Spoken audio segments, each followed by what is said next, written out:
के इशारों पर कठपुतली बनकर नाच रहे, मैं तुमको सरकारी मुसलमान बताता हूं।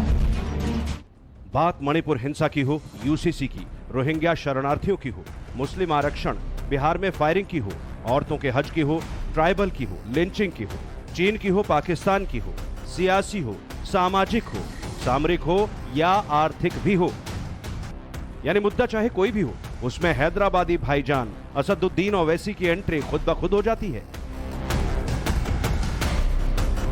भाईजान तुरंत सामने आते हैं, अपने तल्ख, तेवर और तीखे अंदाज में अपने विचार खुलकर जरूर रखते हैं।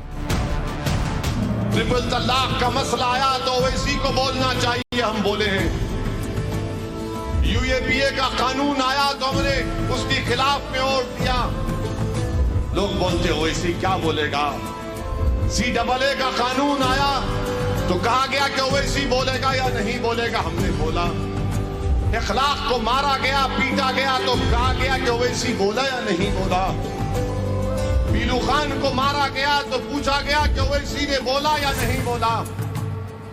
यूनिफॉर्म सिविल कोड की बात आई तो आपने कहा कि ओवैसी बोला या नहीं बोला, तो हमने बोला। पार्लियामेंट में महंगाई का मुद्दा आया तो सबने पूछा कि ओवैसी के भाषण में क्या बोला, वो देखा, हमने बोला देखो।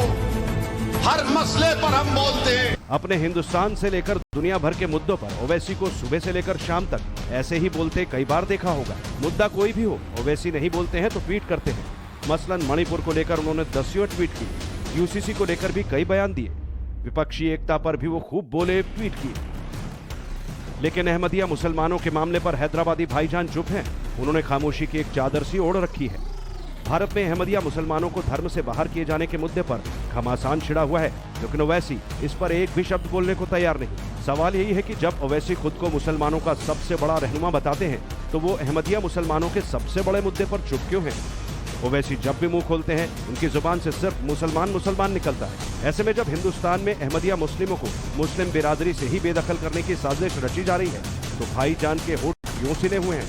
तुम सिर्फ अगर थाली मारोगे और सेकुलरिज्म के नाम पर कोई मौलाना मस्जिद में बोल देंगे चुनाव आ रहे हैं, सेकुलर पार्टी को वोट दे दो। उसके बाद क्या होता है, चुनाव हो जाते और जुल्म जारी रहता। जुल्म खत्म नहीं होता, नाइंसाफी खत्म नहीं होती। अरे 75 साल हो गए देश को आजाद होकर। भारत को अगर ताकतवर बनाना है तो भारत में सबसे कमजोर दलितों के बाद अगर कोई है तो मुसलमान है। हिंदुस्तान के मुसलमानों एक हो जाओ। अपनी हर तकरीर में ओवैसी मुसलमानों की एकजुटता पर फोकस करते हैं। शियाओं और सुन्नियों से अपने मतभेद दूर करके एक होने की अपनी ताकत को पहचानने की बात एग्रेशन के साथ करते हैं। तो अहमदिया मुसलमानों के मुद्दे पर वो एग्रेशन क्यों नहीं दिख रहा? सवाल यही है, क्या ओवैसी पाकिस्तान की तरह मुस्लिमों को लेकर सेलेक्टिव हैं? और क्या यही सेलेक्टिव सियासत उन्हें मनचाही कामयाबी नहीं दिला पा रही? इसकी पड़ताल आगे करेंगे, लेकिन उससे पहले ये जान लीजिए कि भारत में इस वक्त अहमदिया समुदाय को गैर मुस्लिम घोषित करने का ये पूरा विवाद आखिर है क्या? आंध्र प्रदेश वक्फ बोर्ड की ओर से देश के अहमदिया समुदाय को काफिर और गैर मुस्लिम घोषित करने का प्रस्ताव पास किया गया है। यानी वक्फ बोर्ड के मुताबिक हिंदुस्तान में रहने वाले अहमदिया समुदाय के लोग नॉन मुस्लिम हैं। अहमदिया के खिलाफ इस नफरती प्रस्ताव का मुस्लिम संगठन जमीयत उलेमा हिंद ने भी समर्थन किया, लेकिन केंद्र सरकार का अल्पसंख्यक मंत्रालय अहमदिया समुदाय के खिलाफ नफरत की इस मुहिम को लेकर भड़क गया है। अल्पसंख्यक मामलों की मंत्री स्मृति ईरानी ने साफ साफ शब्दों में कहा कि वक्फ बोर्ड और जमीयत ये तय नहीं कर सकते कि धर्म में किसे रखा जाए किसे नहीं। हिंदुस्तान में संविधान का राज है, संसद जो कानून बनाएगी सबको उसी हिसाब से चलना होगा। इसका हर वक्फ बोर्ड एक्ट ऑफ पार्लियामेंट के अधीन है।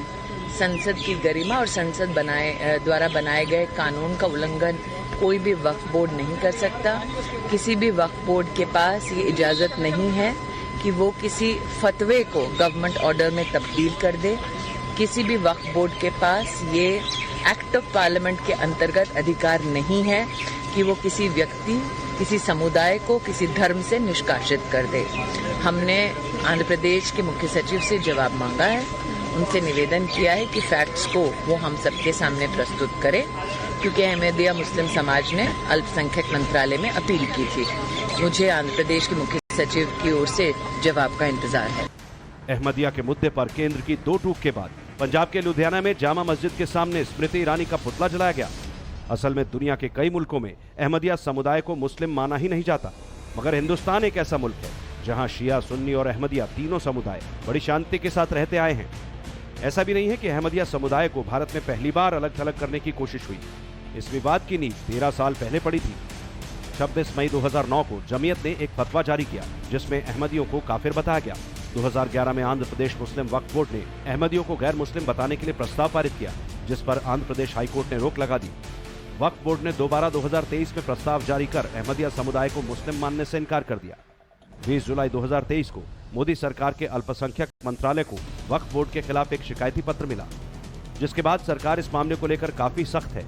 सवाल यह है कि आखिर अहमदिया समुदाय के खिलाफ नफरत क्यों फैलाई जा रही है और मुसलमानों के मसीहा बनने वाले ओवैसी भाईजान, इस मामले पर इनकी चुप्पी का क्या मतलब है? वो भी तब जब ओवैसी मुसलमानों के एक बड़े कैनवास की बात करके मुस्लिम एकता का लार्जर पिक्चर पेश करते आए हैं। ओवैसी अहमदिया के मुद्दे पर क्यों खामोश हैं, इसे जानने के लिए पहले हिंदुस्तान में मुस्लिम आबादी के गणित को समझना होगा। साल 2011 की जनगणना के मुताबिक भारत में कुल मुस्लिम आबादी का लगभग 80% सुन्नी है, वहीं शियाओं की तादाद कुल मुस्लिम आबादी का लगभग 15%। इसके बाद आता है अहमदिया का नंबर, जिनकी आबादी 10 लाख है, जो कुल मुस्लिम आबादी का 1% है। इसके अलावा भारत में दाऊदी बोहरा मुस्लिम समुदाय भी है, जिनकी आबादी 2-3% के करीब है। वहीं खोजा और नुसैरी मुस्लिमों की संख्या आधे से 1% के बीच है। अहमदिया समुदाय की बात करें तो भारत में ज्यादातर अहमदिया मुसलमान पंजाब के कादियान कस्बे में रहते हैं। इसी कस्बे में अहमदिया के संस्थापक मिर्जा गुलाम अहमद की पैदाइश हुई। इनके अलावा अहमदिया दिल्ली, महाराष्ट्र, उड़ीसा, बंगाल और बिहार में भी हैं। असल में अहमदिया आबादी मुसलमानों की वो कौम है जो अपनी ही बिरादरी की सताई हुई है, फिर चाहे वो हिंदुस्तान हो, पाकिस्तान हो या दुनिया का कोई भी कोना। क्योंकि भारत में अहमदिया मुसलमानों की आबादी महज 1% है, इसलिए सियासी लिहाज से भी उन्हें शायद ज्यादा अहम नहीं समझा जाता। यही कारण है कि मुस्लिमों का रहनुमा बनने की मुनादी करने वाले नेता भी शायद शिया और सुन्नी मुसलमानों की नाराजगी के कारण उनसे दूरी बनाए रखने में भलाई समझते हैं। वो मुसलमानों की बात तो करते हैं, लेकिन अहमदिया मुसलमानों पर हो रहे जुल्म और सितम का जिक्र तक नहीं करते। भारत सुपर पावर उसी वक्त बनेगा जब कमजोर ताकतवर बनेगा और मुसलमान और दलित आदिवासी ताकतवर बनेंगे। वो कब होगा? जज्बाती तकरीर से नहीं, थालियों से नहीं, जब तुम अपने दिलो दिमाग में इस बात को ठान लोगे कि चाहे कुछ भी हो जाए, अब मैं अपनी लीडरशिप। असल में अहमदिया समुदाय के लोगों पर यह आरोप लगता है कि वो मोहम्मद साहब को आखिरी पैगंबर नहीं मानते, लेकिन अहमदिया समुदाय की ऑफिशियल वेबसाइट पे लिखा है कि वो भी बाकी मुस्लिमों की तरह ही इस्लाम को फॉलो करते हैं। मुस्लिमों की तरह ही अहमदी मुसलमान इस्लाम के 5 फर्ज शहादा, नमाज, रोजा, ज़कात और हज को मानते हैं। अहमदिया भी बाकी मुस्लिमों की तरह ही कुरान को अपना पवित्र ग्रंथ मानते हैं और इस्लाम को सबसे बेहतर धर्म बताते हैं। अहमदिया अल्लाह के आखिरी मैसेंजर के रूप में पैगंबर मोहम्मद को भी मानते हैं। दुनिया भर में अहमदिया समुदाय की 16,000 से ज्यादा मस्जिदें हैं। इसके बावजूद वो इस्लाम में हमेशा हाशिए पर रहे हैं। जानकारी के मुताबिक आज से 49 साल पहले 1974 में अहमदिया को सबसे पहले गैर मुस्लिम बताया गया था। तब मक्का में एक फतवा जारी किया गया जिसमें अहमदिया संप्रदाय और उसके अनुयायियों को गैर मुस्लिम और काफिर करार दिया गया था। आपको जानकर हैरानी होगी कि अहमदिया हज तक नहीं कर सकते। 2018 से सऊदी अरब ने अहमदिया के हज करने पर पाबंदी लगा रखी है। जो अहमदिया हज के लिए जाता है उसे हिरासत में लेकर वापस भेज दिया जाता है। पाकिस्तान में तो अहमदिया को नॉन मुस्लिम बताकर उन पर जबरदस्त सितम ढाया जाता है। यहाँ अगर कोई अहमदिया खुद को मुस्लिम कहता है उसके लिए 3 साल तक की सजा का प्रावधान है। पाकिस्तान में अहमदिया समुदाय के लोगों का कब्रिस्तान से लेकर मस्जिद तक अलग है। वहां अक्सर अहमदियों की मस्जिदें ढहाई जाती हैं, उनमें आग लगा दी जाती है। लेकिन पाकिस्तान के उलट भारत में संविधान के मुताबिक अहमदिया मुसलमानों को भी बाकी मुस्लिमों की बिरादरी के बराबर हक दिए जाते हैं। यही कारण है कि अहमदिया को मुस्लिम बिरादरी से बाहर करने की नफरती साजिश से ही केंद्र सरकार भड़की हुई है। लेकिन पूरे देश के मुसलमानों को एक अम्ब्रेला के नीचे लाने की हसरत पालने वाले ओवैसी ने इस पर अब तक एक शब्द नहीं बोला और ओवैसी की ये चुप्पी बहुत से लोगों को खल रही है। जब इसकी तहकीकात की गई तो ओवैसी का यह पुराना ट्वीट मिला। इस पर 4 अगस्त 2016 की तारीख लिखी है। ट्वीट में ओवैसी लिखते हैं कि शिया सुन्नी की तरह कादियानी मुस्लिम नहीं हैं। ओवैसी खुलकर यह भी कह चुके हैं कि वो शिया हैं। असल में ओवैसी खुद को बड़े फ्रेम में ऐसे दिखाते हैं कि वो मुसलमानों के सर्वमान्य नेता हैं, लेकिन अहमदिया को गैर इस्लामी बताए जाने के मुद्दे पर उनका चुप रहना ये इशारा कर रहा है वो इस मुद्दे पर शिया सुन्नी के फेर में फंस गए हैं। ओवैसी चाहते हैं कि इस बार का चुनाव मोदी वर्सेस मुसलमान हो जाए और जहां मुसलमान हो वहां उनका झंडा बुलंद हो जाए। इसीलिए वो यूसी पर लगातार माहौल बना रहे हैं। सिविल कोड की बात करना चाह रहे हैं, उसको लाना चाह रहे हैं, उनका मकसद वही है। और एक क्या है कि मकसद क्या है कि टारगेट करो भारत के मुसलमानों को, उनको ह्यूमिलेट करो। आप यूनिफॉर्मिटी इक्वालिटी को मानते नहीं, जब मानते आप वहां पर हिंदू एक्सेप्शन दे देंगे आप। ओवैसी अपनी चाल चल रहे हैं, मगर इस वक्त मोदी का सेकुलरिज्म भाईजान की कट्टरता से बड़ा है, क्योंकि मोदी मुस्लिमों के हक की बात कर रहे हैं, पसमानदा को मेन स्ट्रीम में लाकर तुष्टीकरण की नीति पर लगातार चोट कर रहे हैं। मोदी मुसलमानों के सभी मुद्दों को एड्रेस कर रहे हैं। अहमदिया के मुद्दे पर सरकार का स्टैंड भी इसकी तस्दीक कर रहा है। जाहिर है अल्पसंख्यकों पर कॉपीराइट समझने वालों को मुसलमानों पर की जा रही सरकार की हर बात शूल की तरह चुभ रही है। उनको कोई फायदा नहीं मिला है, वे कष्ट में गुजारा करते हैं, उनकी आवाज सुनने के लिए कोई तैयार नहीं है। उनके ही धर्म के एक वर्ग ने पसमंदा मुसलमानों का इतना शोषण किया है, लेकिन इसके ऊपर कभी देश में चर्चा नहीं हुई। जो पसमंदा मुसलमान है उन्हें आज भी बराबरी का हक नहीं मिलता। सबसे बड़ा एक रिलीजियस इंस्टीट्यूशन है, उसका हेड कौन है?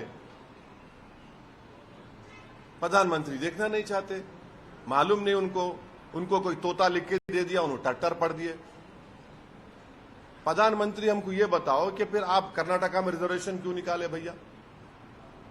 वही तो Pasmanda backward class of Muslims को मिल रहा था ना, आप तेलंगाना में निकालना चाहते। आप ही तो कर रहे हैं सब ये। और सबसे बड़ी बात यह है, वो दखनी में कहावत है कि मां से बढ़ के चाहिए पापा कुटनी कहलाई। उसमें क्या है कि एक मुसलमान आपका एमपी नहीं है, एक मुस्लिम मिनिस्टर आपके पास नहीं है। सही मायनों में कहें तो नरेंद्र मोदी के प्रधानमंत्री बनने के बाद से ही देश में राजनीतिक पैटर्न बदल गया है और इसी बदले पैटर्न में मुस्लिम राजनीति करने वालों के समीकरण भी बदल गए हैं। मुसलमानों को अपना वोट बैंक मानने वाली कांग्रेस, समाजवादी पार्टी और आरजेडी जैसे दल ओवैसी को साथ नहीं लेना चाहते, जिसकी तस्दीक कई बार हो चुकी है। ओवैसी को विपक्ष के महागठबंधन से दूर ही रखा गया है, जिसकी खींच ओवैसी के बयानों में साफ दिखती है। मुसलमानों से पूछ रहा हूं, सेकुलरिज्म से हमको क्या मिला? सेकुलरिज्म से सिर्फ मुशायरा मिला, सेकुलरिज्म से सिर्फ नारे मिले, सेकुलरिज्म से सिर्फ मीठी मीठी बातें मिली। क्या सेकुलरिज्म की वजह से आरक्षण मिला? नहीं मिला। क्या सेकुलरिज्म की वजह से मेरी मस्जिद का तहफ्फुज हुआ? नहीं मिला। क्या सेकुलरिज्म की वजह से मस्जिद शहीद करने वालों को सजा मिली? नहीं मिली। ओवैसी की राजनीति को आज 2 दशक से ज्यादा हो चुके हैं, मगर इतने साल बाद भी उनकी पार्टी 2 सांसदों तक ही पहुंच पाई और यही वो दर्द है जो उन्हें परेशान करता रहता है। ओवैसी के इस दर्द का फिलहाल इलाज भी नहीं दिखता। Bureau report, times now Bharat.